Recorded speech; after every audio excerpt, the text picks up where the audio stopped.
शिरोमणि श्रोता भगवान बाबू भैया माता बहन सब ध्यान से सुनबे। राजा रानी दोनों प्राणी 19 दरबड़ मारने आए रहलखिन ओ माली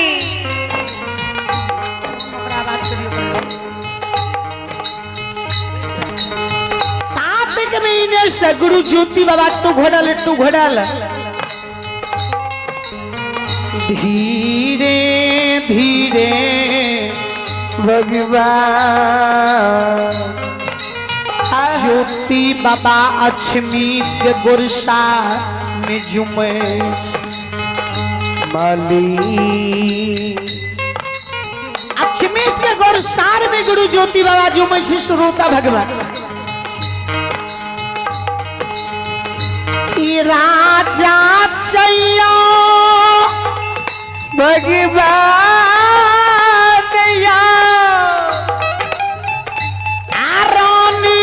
चंदरा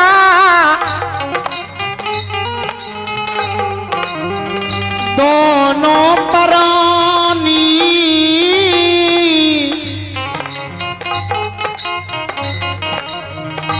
यो दरबार मारने जय अक्षमीत के गुरसार में प्रवेश करिए गुरु ज्योति बाबा पर राजा रानी के नजर चल जाए।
संत शिरोमणि श्रोता भगवान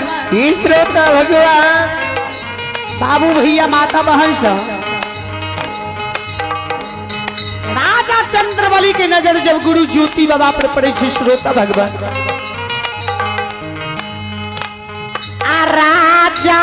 चैया भगवान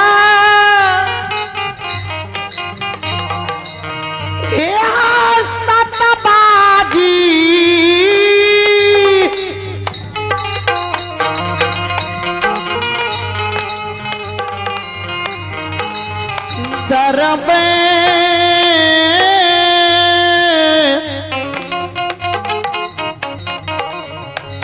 हो मारने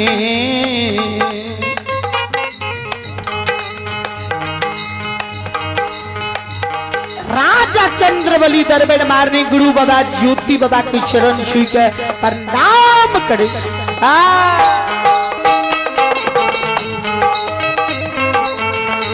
गुरु ज्योति बाबा कल के राजा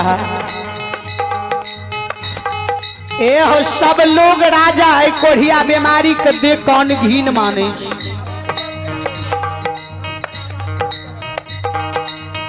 कथे ल तू हमरा चरण छुई के प्रणाम करे छ राजा। राजा चंद्रबली कहलखिन हे गुरु ज्योति बाबा अपने के शरीर के खून पीज लहू हमरा राजा रानी के अमृत के सम्मान लागे छ।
संत शिरोमणि श्रोता भगवान,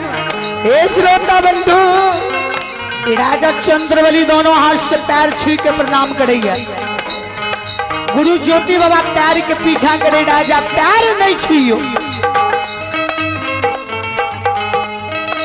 आए कोरिया होगे मारी,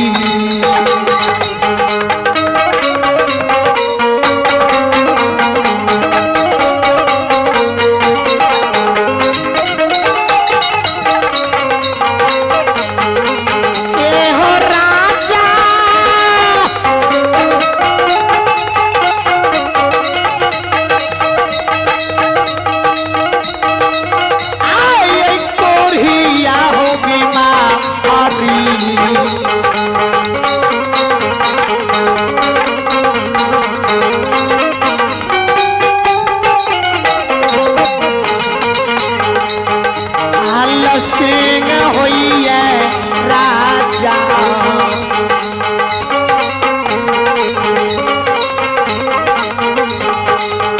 आये कथी लंगड़ छिए कोढ़िया अयो से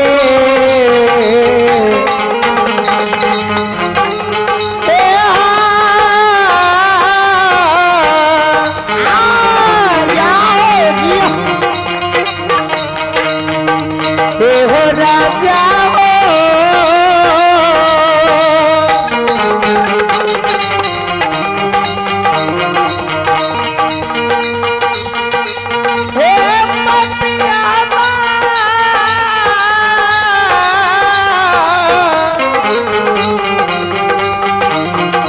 राजा रानी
बोला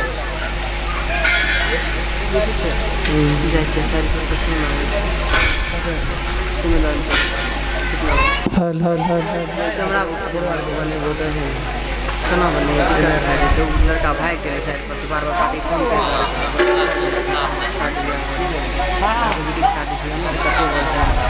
अपनी कैमरा उठे दे जाए हम गाड़ी लाकर तो भाई के नहीं छोड़ा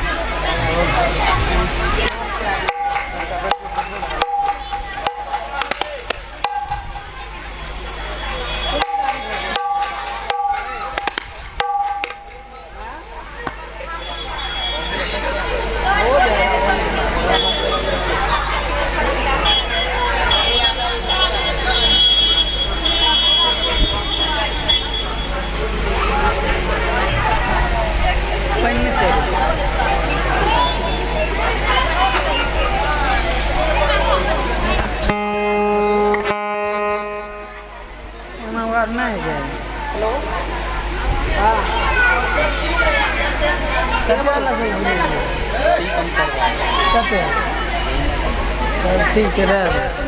स्टेशन पर जाइए जाइएगा ना वहाँ पर पैसा आ जाए